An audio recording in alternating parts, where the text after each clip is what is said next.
Climax దశకు చేరుకుంది. Trump విధించిన డెడ్ లైన్ ముగియటానికి మరికొన్ని గంటల సమయం మాత్రమే ఉంది. ఈ గడువు ముగిస్తే ఇరాన్పై మరిన్ని కఠిన ఆంక్షలు విధిస్తారా, లేక నేరుగా సైనిక చర్యకు దిగుతారా? మధ్యప్రాచ్యంలో మరో యుద్ధ మేఘాలు కమ్ముకునున్నాయా? అగ్రరాజ్యం వెయ్యబోయే తదుపరి అడుగు ఏంటి అనే అంశాలపై ఇవాల్టి మెగా9 టీవీ డిబేట్లో క్లియర్గా తెలుసుకుందాం. ఈ డిబేట్లో చర్చించేందుకు మనతో పాటు జూమ్ లైవ్లో అందుబాటులో ఉన్నారు రాజకీయ విశ్లేషకులు బండారు రామ్మోహన్ గారు, అలాగే retired army officer colonel PM Arjuna గారు. నమస్తే అండి. నమస్తే రామ్మోహన్ గారు అండ్ అర్జున గారు. వెల్కమ్ టు మెగా9 టీవీ అండి. నమస్తే. ముందుగా రామ్మోహన్ గారు మీతో స్టార్ట్ చేద్దాం.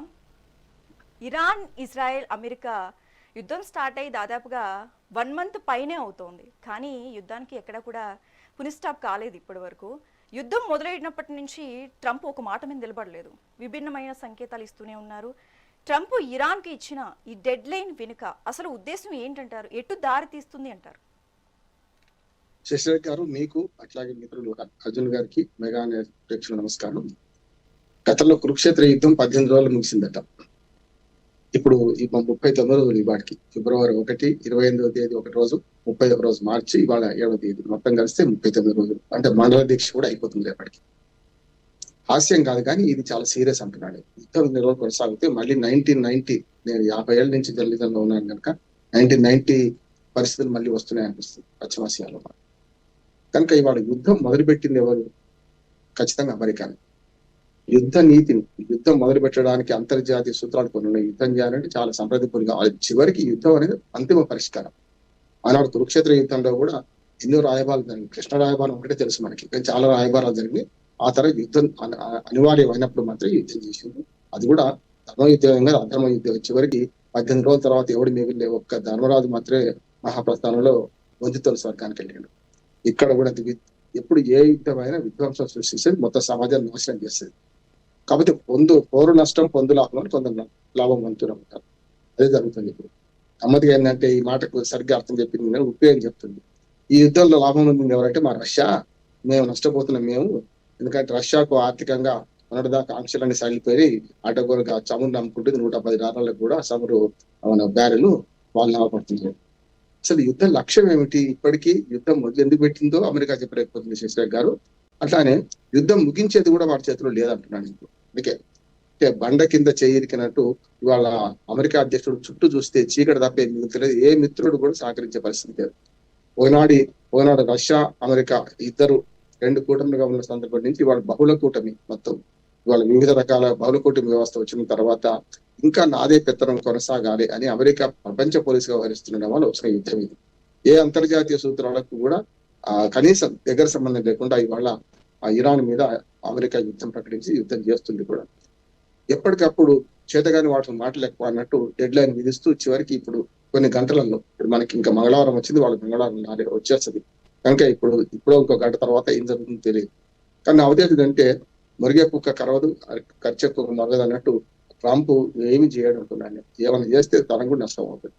ఎందుకంటే నీతిలో యుద్ధం అవసరం ఎలా వచ్చింది, అసలు యుద్ధం ప్రయోజనాలు ఏంటి అంటే అమెరికా ప్రయోజనాలు ఒక రకంగా ఉన్నాయి, ఇజ్రాయెల్ ప్రయోజనాలు ఒక రకంగా ఉన్నాయి.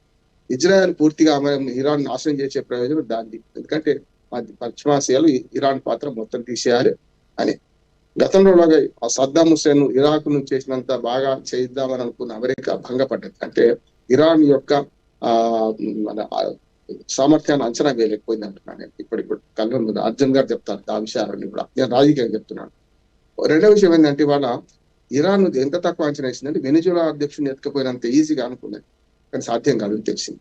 79 ఇస్లామిక్ ఉద్యమం రెవల్యూషన్ వచ్చిన తర్వాత 89లో మారిన తర్వాత ఇప్పటి వరకు వికేంద్రీకరణ సిద్ధాంతం, నాయకత్వం చచ్చిపోయినా సరే వాళ్ళు పటిష్టంగా ఉన్నారు. దానికి కారణం ఏంటంటే రాజు కంటే మొండివాడు బలవంతుడు అని శశిరేఖ్ గారు మీ అందరికి తెలుసు.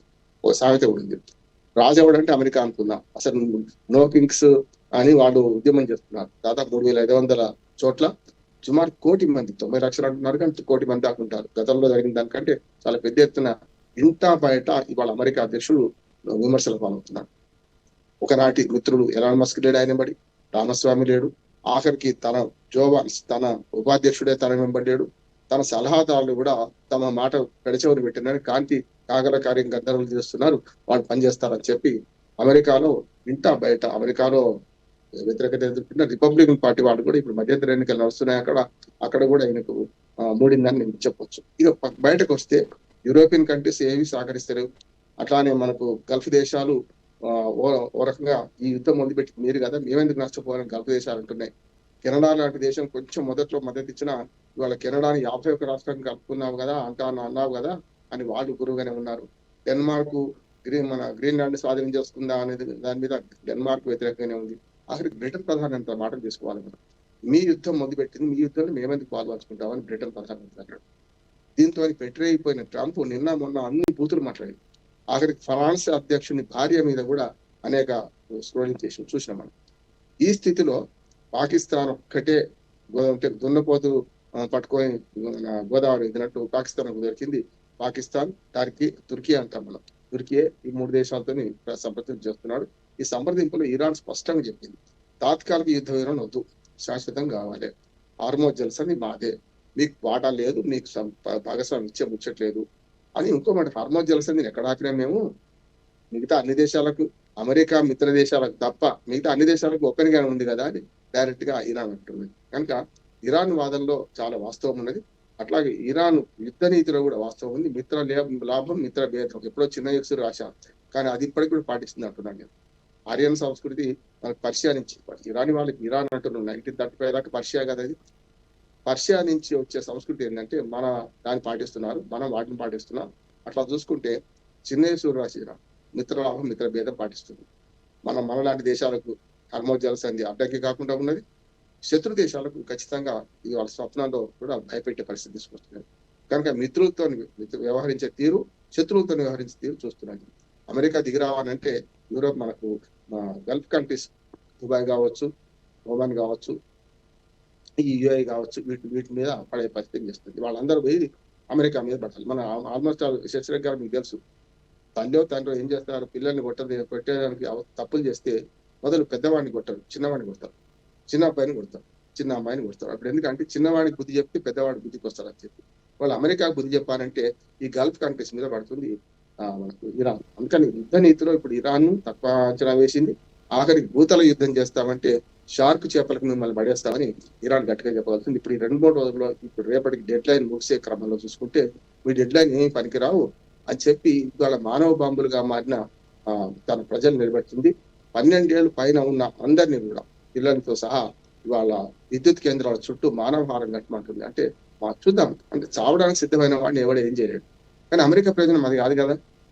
ఇరాన్ ఉండాలి, ఇరాన్ సముద్ర బావులు మొత్తం మన స్వాధీనంలోకి రావాలి, వెనిజులా లాగా ఇరాన్ మొత్తం చతికిలబడాలి, ఇరాన్ లో రెజ్యూమ్ చేంజ్ కావాలి, ఇది వాళ్ళ ఉద్దేశం. కానీ ఇజ్రాయెల్ ఉద్దేశం అది కాదు. ఇజ్రాయెల్ ఉద్దేశం మొత్తం ఇరాన్ నాశనం చేయడమే. కనుక యుద్ధంలో ఎవరి ప్రయోజనాలు వాళ్ళకు ఉండడం వల్ల వాళ్ళకి ఇరాన్ విషయంలో అమెరికా ధోరణి ఓ రకంగా ఉన్నది. ఇజ్రాయెల్ ఇప్పటికి కూడా అమెరికా మాట వింటలేదు. కాల్పుల విరమణానికి అమెరికా అధ్యక్షుడు అన్నాడు, కానీ ఇప్పటి వరకు కాల్పుల విరమణ లేదు, జరుగుతూనే ఉన్నాయి. కనుక లక్షల కోట్ల రూపాయలు పెట్టేమో అమెరికా యుద్ధం చేస్తుంటే లక్షల రూపాయలు మాత్రమే పెట్టి ఇవాళ డ్రోన్ల ద్వారా ఇరాన్ యుద్ధం చేస్తుంది. యుద్ధంలో ఖర్చు కూడా అక్కడికి హోమ్లాండ్ సెక్యూరిటీ డబ్బులు కూడా అయిపోయే పరిస్థితి వచ్చింది. చివరికి పార్లమెంట్ లో రేపు యుద్ధం కోసం డబ్బులు ఖర్చు పెట్టడానికి సాంక్షన్స్ కూడా అయ్యే పరిస్థితి లేదు. చూస్తున్నాం అమెరికా పరిస్థితి. కనుక రెంటా చెడ్డ రేవడి కాదు, అంతా చెడ్డ రేవడి లాగానే వాళ్ళ అమెరికా తయారైంది. అందుకని అమెరికాకు ఎటు పాలుపోక వాళ్ళ అమెరికా అధ్యక్షుడు ఏది పడతాయి పరిశుభ్రమైన మాటలు, అన్పార్లమెంటరీ మాటలు మాట్లాడుతూ అసత్యాలు అసత్యాలు అసత్యాలు చెప్తున్నాడు. చూద్దాం ఏం జరుగుతుందో. మొత్తం మీద మాత్రం నా అంచనా అయితే యుద్ధ విపడతలు ఆగట్లేదు. ఆగకపోతే ప్రపంచం అంతా కుదేలా అవుతుంది. మనకు కూడా మన వంటింటి దాకా సెగ వచ్చింది. ప్రపంచం అంతా ఆర్థిక సంక్షోభం వస్తుంది. మళ్ళీ గల్ఫ్ యుద్ధంలో సంక్షోభం లాంటిది వచ్చే అవకాశం ఉందని నేను అనుకుంటున్నాను. అందరం కూడా యుద్ధం ఆపాలని ఒక ప్రయత్నం నాకు చీకట్లో చిరుదీపంగా కనపడుతుంది శశిరేఖ గారు. దాంతో ముగిస్తాను నేను. ఏంటంటే బ్రిటన్ చేస్తున్న ప్రయత్నం కొంతవరకు ఫలిస్తుందా అనిపిస్తుంది ఒకటి. అట్లాగే రష్యా చైనా కూడా పరోక్షంగా ప్రత్యక్షంగానే ఇరాన్కు మద్దతు ఇస్తున్నాయి. కానీ రష్యా చైనా కూడా కలిసి మన భారతదేశంతో కలిసి మొత్తం మీద 40-50 దేశాలు చేస్తున్న ప్రయత్నం ఫలిస్తే మంచిది. పాకిస్తాన్ దళారి పాత్ర వ్యవహరిస్తుంది తప్ప తన ప్రయోజనం తనకున్నది. కనుక అమెరికా దగ్గర కావాలంటే ఈ కష్టకాలంలో అమెరికాను ఆదుకున్నట్టు నటించాలి అని పాకిస్తాన్ కుట్రలను కూడా ఇరాన్ బహిర్గతపరిచింది. ఇరాన్ లో ఇవాళ ఏదైతే ఎంత భయం లేకుండా నిర్భయంగా దేనైనా ఫేస్ చేద్దామనే మొండి ధైర్యంతో వాళ్ళు ఉన్నారు. చచ్చేవాడిని మానవ బాంబుని ఎవరు ఆపలేడు. సావకుండా ఉండి డిఫెన్స్ లో ఉన్నవాడిని కష్టం రేపు పొద్దున కనుక అమెరికా మరింత కష్టాలకు నెట్టబడుతుంది అనుకుంటున్నాను. దాంతో పాటు ప్రపంచానికి కూడా కష్టాలు నేర్పుతుంది. చూద్దాం ఏం జరుగుతుంది. రామ్మోహన్ గారు మీరన్న మాటల్లో వాస్తవం ఉంది 100%. ఒకసారి మనతో పాటు అర్జున గారు కూడా ఉన్నారు, వారితో కూడా మాట్లాడదాం. అర్జున గారు, ఇరాన్ ఈ